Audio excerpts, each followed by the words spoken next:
humanity. Nuclear fuel is the future for us. Now, some people may not want to accept that, and some people may want you to not accept it. Nevertheless, they cannot deny that. There are three types of nuclear energy. The first one is the one we all know, which is fission, and that's the one where all of the reactors that are working right now are fission reactors. The second one is hot fusion, and we're all familiar with hot fusion. And the third one, of course, is low-energy nuclear reactions. Let's talk about fission reactant. It's what we use now. The problem with it is that it emits harmful radioactive isotopes. And these isotopes can last for centuries. And the byproducts are difficult to dispose of. And this is a problem. But fission reactors can be made safer. They must be designed that way. It's going to be difficult to retrofit any fission reactors. What you do is you take the harmful nuclear byproducts and you distill it out of the nuclear waste.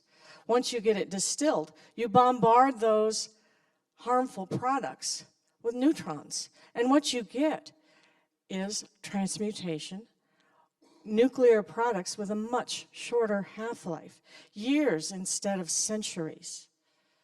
Now, France is leading the way with this, and that is a very commendable effort on the part of France. You can look all this up online.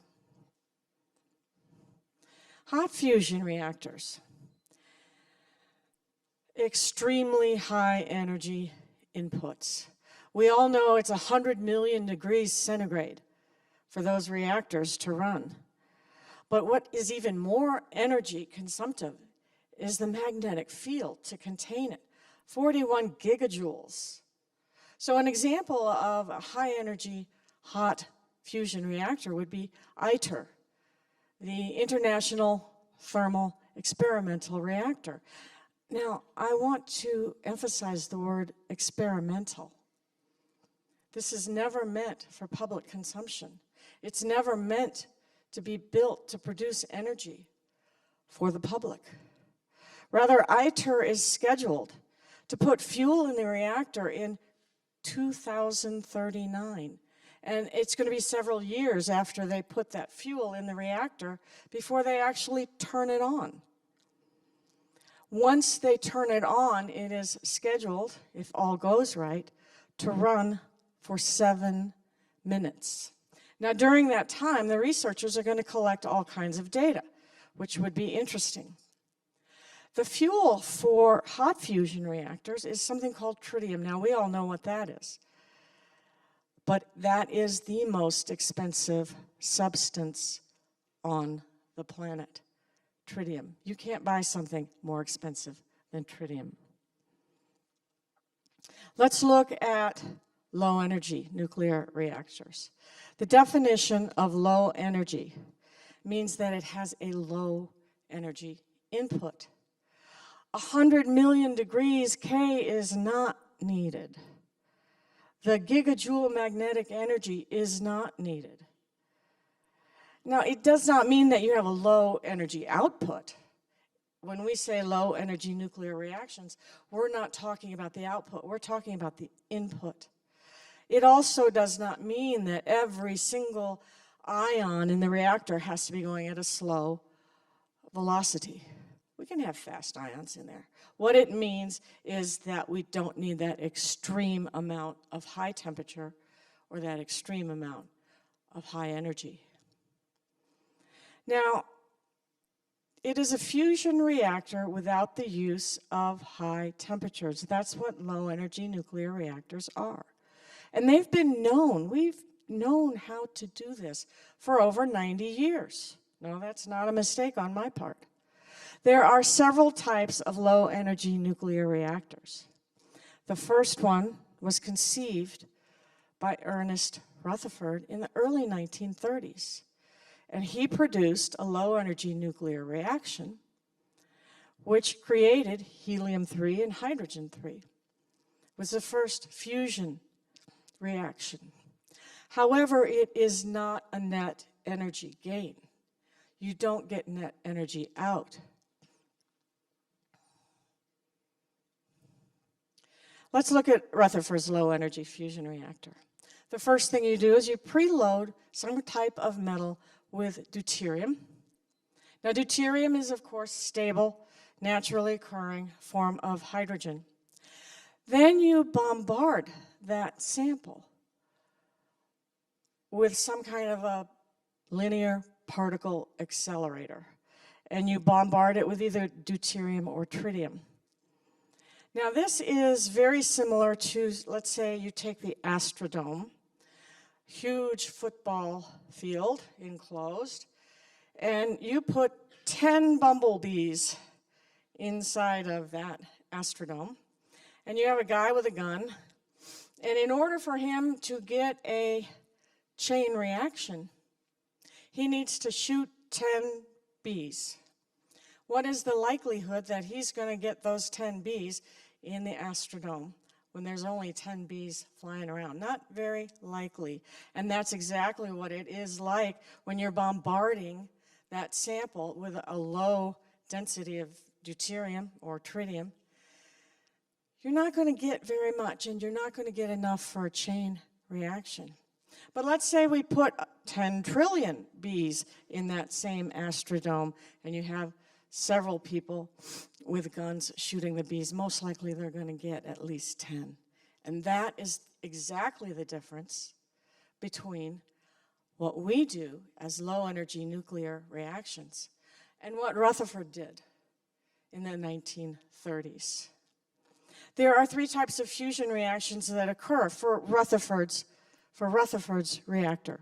I'm not talking about other reactors, but for Rutherford's reactor, the three types of fusion reaction are that you have deuterium plus deuterium, and you get helium-3 plus a neutron. Or you can have deuterium, and you get tritium plus a proton. Or you can get deuterium and tritium, if you're using tritium to bombard the sample, and you're going to get helium-4 plus a neutron. Now, this type of low-energy nuclear reactor does produce fusion reactions, as I said, but the linear particle accelerators are extremely energy efficient. Hence, there's no net energy gain. Like I said, it's the guy trying to shoot 10 bumblebees in the Astrodome. Not a high probability that he's going to do that. So let's look at the modern-day low-energy fusion reactors, the ones that we are working on here in this community. Ellie and our scientists have been investigating modern-day improvements for over 35 years. They're similar to Rutherford's reactor. There's many different types, as we saw here today, as described by Dr. Metzler and Dr. Iwamura. Many different types of low-energy nuclear reactors. But there's one very important difference. The low-energy, inefficient linear accelerator is not needed. Rather, the modern day, the ones that we are working on, the modern day low-energy nuclear reactions are able to create and sustain this required chain reaction within the reactor itself. It's similar to how fission reactors create and sustain their chain reaction. It's required. Now, the first time scientists achieved a net energy gain was in 1989. And what I mean by that is that the released energy is greater, the released nuclear energy is greater than the input energy. So for over 90 years, we knew that low-energy nuclear reactions were possible. And for over 35 years, we have been able to achieve a net energy gain. And our LENRs have been replicated in thousands of experiments by numerous research teams in multiple laboratories in dozens of countries. This is real.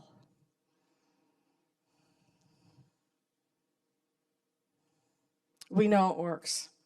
Now, as I said before, some people may not want you to accept this fact, but they cannot deny that it is true. Low energy nuclear reactions with a net energy gain are achievable for long durations of reactor runtime.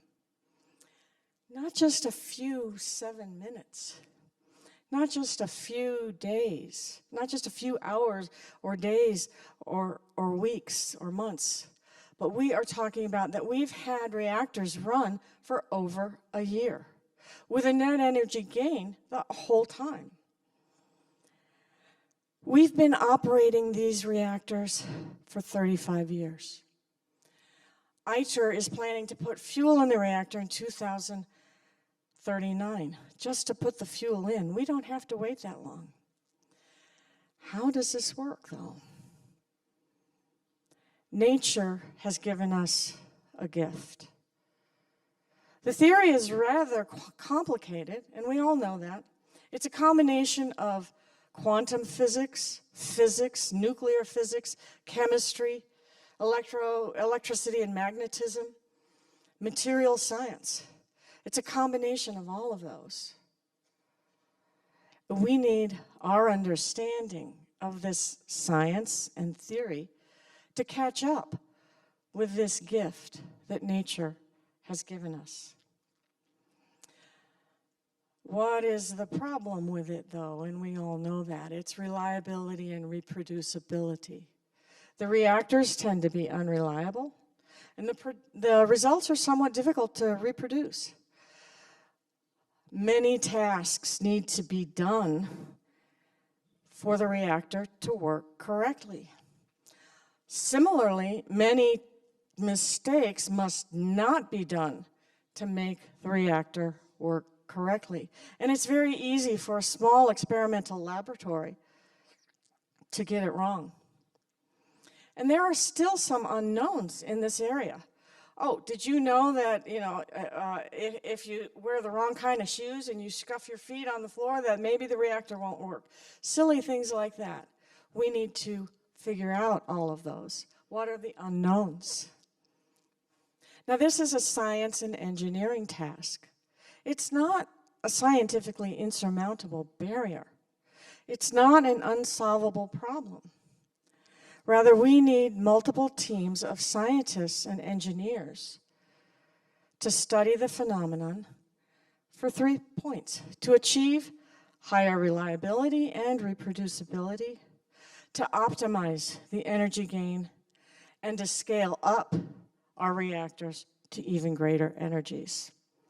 I mentioned tritium. Tritium, as I said, is the most expensive substance on the planet. We sort of make it, and maybe we could design our reactors to make more. Just a thought. The future of energy for the human race is nuclear. Low energy reactors are viable, economic, practical, and they're a clean source of energy. We need more effort, more research, more funding, and more engineering to make it better. And I encourage you to learn all the facts. If you're listening to this and you're not in this community, then get on this website, https://lenrcanr.org, and learn more about low energy nuclear reactions. Thank you.